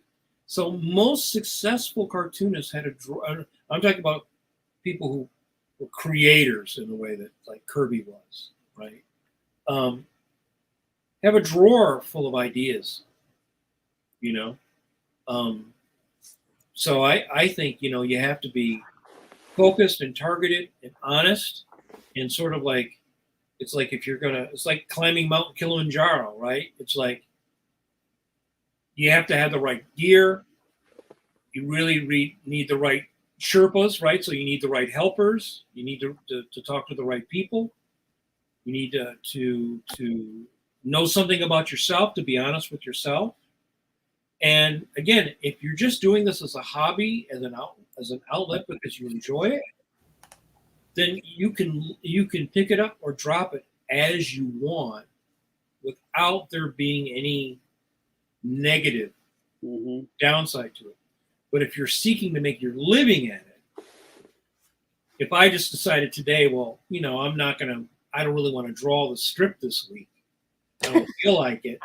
Well, you have that guy who just he's waiting in the wings, Mike. Yeah, you know, hey, bud, you wanna? He's perched on the gargoyle, just waiting. Yeah, and so I think you have to do some homework. You know, and again, I don't look at this as it all being negative. I look at this as information that will make your endeavor more likely to be successful. Mike, here's something. I haven't seen his work lately, but there's this really interesting cartoonist named Campbell White with a Y, who kind of has this really esoteric style. And he said in an interview, or maybe it was on his blog, he said, and we all know this dance, nobody cares about your work more than you do, right? And also, nobody cares if you don't do any more of it. I'm embellishing, but that basically means if you put down a pencil and go, you know what, I'll get back to it later. There's probably nobody really out there looking for it, and that's all on you. That's all forward propulsion on your part to make people notice. And no one will tell you to be better. I mean, that's when I look back over my career, again, you know, my first 10 years were very different because I worked with people that had been around since the 50s, some of them since the 40s. There was more of a nurturing in a way that is totally non-existent now. Like there's no nurturing in editorial anymore. And nobody's brushing your hair. Right. Like I said this before, my first time at DC and talking to Dick Giordano, his advice to me was to draw heads and hands well, because if I could draw those really well, I would always be able to get work. And because those are the two hardest things to draw well, and they're the two most expressive parts of drawing people and acting, right? Mm-hmm. You don't get that anymore, right? You're not going to go up and get an editor, or John Romita, or somebody who'd been working for decades, who could impart to you some salient bit of information. Oh, you don't get that now, right? You can find it in pieces all over the internet, right? You can find bits and pieces, but again, you have to know what is legit if you're self-curating, right? I didn't have to self-curate in the way that a person does now. I self-curated based upon what I could find, but in general, I would say that the people I was admiring or trying to learn from were the people like Dick Giordano, right? Or Neil Adams or whoever, right? So you really have to try to use social media if you're interested in doing your comic, to try and talk to people who are further down the road and pick their brain and also take notes. Really, I just came across a great blog, not blog. Well, the guy used to have a blog, and it was on Instagram, and he started doing. I don't know if I can find it now. It's 1, 1, 2, 2, 3 more times. He's a guy who used to work at Disney, and he used to have a great blog. And I'll see if I can post it on my Facebook later. I'll find a link and post it. Fantastic information. Back when I was teaching, I used to make a blog for my classes, and his was one of those blogs. There was a couple other ones where these guys who'd been working in the business for a long time in animation put up all this just fantastic, nuggets of pure gold for free, and just fantastic stuff. So I'll try to put a couple of those on my website, on my Facebook later today. That's great. I'm always trying to share those with my friends, because to me that's the best thing about social media is when you come across somebody who was a veteran at Disney and worked on Mulan and tons of stuff. He's giving away the goods for free. That's a perfect segue, Mike, because I want to make sure before we check out tonight that we mentioned a shout out to Joe Illich's new column over on the Popverse. He's got that. What did he call it? The title is "It's Time to Have an Honest Talk About the Comic Book Industry," covering a lot of the stuff. A lot of the same ground we're talking about here, just from a different angle. I'm going to put a link to it in the chat. Mm-hmm. But definitely want to make sure we pointed that out. I think it's the beginning of a series.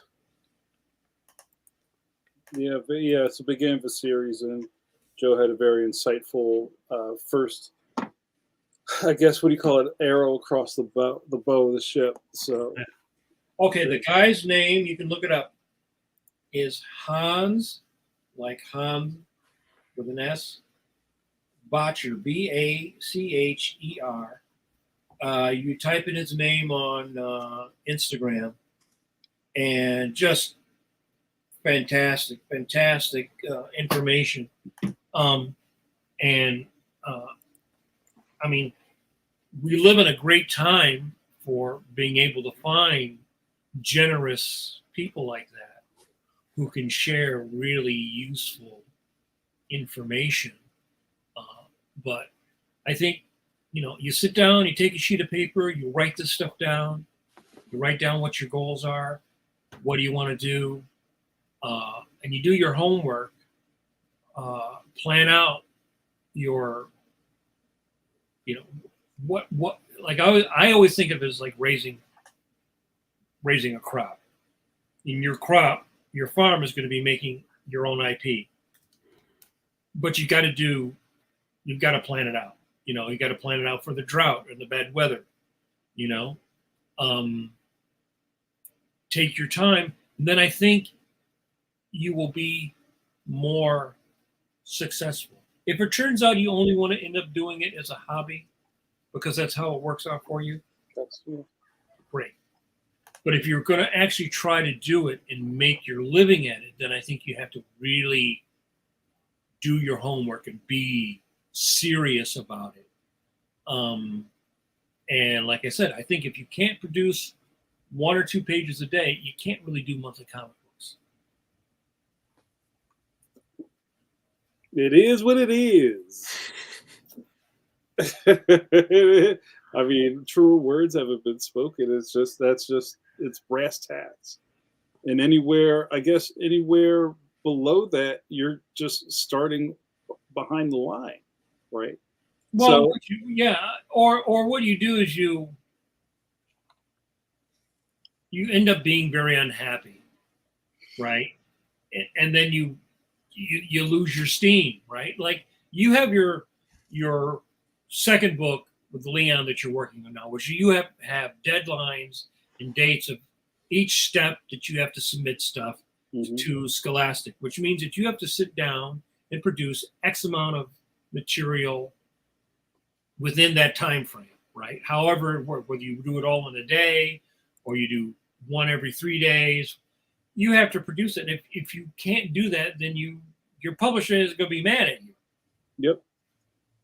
That's just the reality of it. And even if they aren't, the calendar is still on the wall. You know what I mean? And that kind of at the end of the day, it's my book. You know what I mean? So if I'm shooting myself in the foot repeatedly, it's just damaging, my bottom line too. That's something that I had to learn along the way. Well, we talked about this probably in one of the previous podcasts, but working for yourself is actually harder in some ways than working for somebody else. I know if I don't turn in something Friday, my editor is going to go, hey, are those strips coming, right? If you're working for yourself, nobody's going to call you up and say, you played video games. You played Fortnite all day. Where are the pages at, right? Mm-hmm. It's much harder being at home by yourself. The distractions of the world and daily life and everything else, being able to zoom in and focus to carve that time to sit down and to work through the peaks and the valleys, right? Because I have peaks and valleys too, right? It's not all just like, ding, another strip done. Ding, ding, 2 more done. I'm like, right? I love that. I don't know how you do that. It's not like that, right? I have last week, like so Fetchin got sick a month ago, and then I got sick for like 3 days after, the next week. So I lost probably about 6 days, right? 6 days of, which is about a week. That week out of a month takes longer for me to earn that time back. And and some days it flows right out, and then some days it's what I call drawing by instrument, which, you know, I got to sit down and construct the head, and I don't particularly feel super enthusiastic, or maybe I erased this guy's head like 15 times because I don't like the expression or I don't like the angle. You know, it's not all easy. Some days it's very hard, but and if I didn't have the experience of being able to force myself to work when I don't like it and it's uncomfortable, I wouldn't be able to do the 2 strips. I'm never happy with anything I do. I'm never happy with any week that I turn out. But it's got to go out, you know, as Al Williamson would say, you know, it's always hard getting the train out of the yard. Like the last little bit, it's always really hard trying to get those last final things done. But you just have to sit there and force yourself to do it. And again, if that is not you, then there's certain situations that if you put yourself in, you're just going to be miserable, you know. And if you can only do 1 great book a year, but it's the best book you could possibly do, that's what you do. A lot of people do that. They just do. I can only do 1 great book a year. One fantastic, one amazing. I don't want to say instantly classic. I don't want to say that. That's. I'll leave that to others. But you know, Steve, it's an instant classic. Well, I mean, that's something, and we're going to wrap up. But that's something that gets me about a lot of fandom who say real like greasy things in the comments, like, "Oh, so and so would be so great if he wasn't so slow," or "This guy's so slow, he only does covers." Right. You know what I mean? Which kind of it's so dismissive. Yeah. You know, and also it's like, what are you doing? Let me see your interiors, bruh. Right. I'm just saying. Yeah, I mean, there's a lot of people who will throw brickbats. Oh, this person's phoning it in. This person, you know, again, you know, if people don't do this for a living, they don't understand it. You know, a hobbyist will understand it to a degree, right? Yeah. Mm-hmm. But you know, if I cannot produce work, I lose the job. It's just simple as that, right? And there's a certain reality to working commercially. And I can't do the storyboard, Bruce Timm can get somebody else, right? I can't draw the background, they get somebody else. You know, it's that's just the way it is. And if your personality does not fit with that, which is fine, then you just can't. You know, there's certain things you're not going to be able to do. So I always say, be smarter, plan harder. You can work more efficient, and then I think you're making informed decisions rather than just sort of blindly going forward and not. And it ties in with what we said before. It's being honest with yourself. A lot of people have a hard time being honest with themselves, right? And hold on, Mike, to the point, then we're going to get out of here. There's also some of these things you don't know about yourself until you go through them, right? Yeah. You know, you get offered this gig to do a 22-page book, and you're like, cool, I have, what does it say, 3 months? I could do that. And then, you know, the last week, you're like on page 11. You're working all night. You're all sweaty, drinking 19 cups of coffee a day. Yeah. You learn something about yourself there. You know, it's like how your time management is. Can you even handle the load to do something like this? And then to say they want more the next time if you didn't screw up your chance the first time because you know, bobbled your deadline. This is all part of the learning process. And I do think that comics being a successful cartoonist, you're really almost the rarest of birds, because you have to be able to draw well. Anything that can be imagined and tell a story. And there's a lot of people who can draw really fantastically, cannot tell a story worth a shit. Mm-hmm. Right? And are just, they're not that fast. Of everything I've done, from storyboarding and working in animation, designs, and character designs, and backgrounds, and oil painting, and doing illustration, comics is the king of that, because you have to sort of cover everything. Taking a script, reading it, and then making the characters act. Being able to make it like a movie on paper, right? That's a whole other skill set that's separate from drawing. Oh wow, right. We forgot about that part.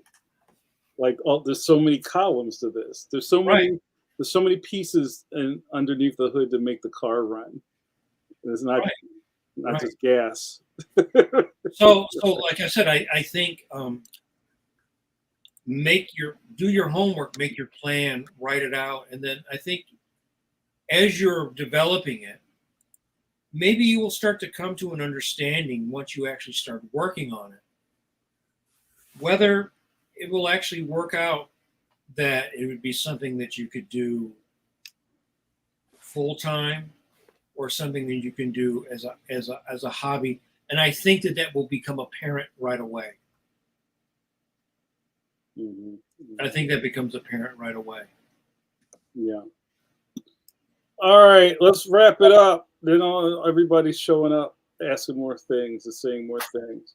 Oh, just real quick, I got to give a shout out to our dear departed buddy, Michael Ringo. Ray Anthony Height, what up, Ray? Ray's been in the chat all night. Said, Ringo used to say he was a 6-week per issue guy. That is true. And then, hey, what up, Matt? Mike's brother Matt's in the chat and says, yep, Mike could do about 9 to 10 issues a year and a bunch of covers, but he worked his buns off doing things. It's very true. So shout out to Ringo. Thanks, Matt. Yeah, I mean, I think a lot of guys did that. They would always need a fill-in issue or two. And actually, probably nobody does 9 or 10 issues a year anymore, except for maybe Eric Larson. I mean, most people do like 4 or 5 issues, and then that's a break, and then there's like another thing, I'm talking about like the mainstream. Mm-hmm. The mainstream. Of course, like I said, if you're doing a comic strip, there's got to be one every day. What? You're killing me, one every day. Yeah, there's not like there was in the 70s where it'd be like a fill-in issue. We're reprinting this old issue of Spider-Man because Ross Andrew got a hangnail or something. And everybody, don't forget to read Ziggy. What are you doing with your life if you're not reading Ziggy every day? Is Ziggy still going? Because I thought that they stopped Ziggy. There's probably somebody. I think the Ziggy guy, the original Mr. Zig, died, and then I think his son, Ziggy Jr., took over. Oh, come on, Mike. That's foul. That's so funny. All right, you guys, let's get out of here. We're getting punchy. Thank you so much for this rousing conversation. This was a fly on the wall conversation, if there ever was one. To be on the phone with a group like this is exactly what we're talking about all day. We talk about this stuff all day. Thank you so much. We do have a guest next week. We confirmed it. We're going to do, since we're in the land of sequels, the part 2 of our Joe Illidge session is going to happen next Wednesday here on Pencil to Pencil. I'd love to we didn't finish our part 1 with him anyway. So we still have more parts of his origin story to tell. And also would love to see what he has to say about what's going on currently in comics. Thank you guys. Go watch part 1. Yeah, that's your homework. Go back and watch part 1 of our episode with Joe. It's in the archives. You know where it is. Previously on Pencil to Pencil. Oh, I like that voice. You gave me the jimmy. Thank you, guys. Thank you, Michael. Thanks, Ray. Thanks, everybody, for coming in. Thanks, and listen to Ziggy, too. Shout out to Ziggy. All right, you guys. We're going to get out of here. We're over time. Thanks so much to my co-hosts. I'm JAMAR NICHOLAS. These are the other guys. And I don't know if we're in these days, but I think it still would behoove you to wash those curvy hands. Can we do that? Yes. Nice. All right, guys. We'll see you next week. And tell a friend about Pencil to Pencil. Let's get those numbers up. See you next time. Bye, everybody. Wash the hands. Go draw. Go draw. Read Ziggy. Go draw.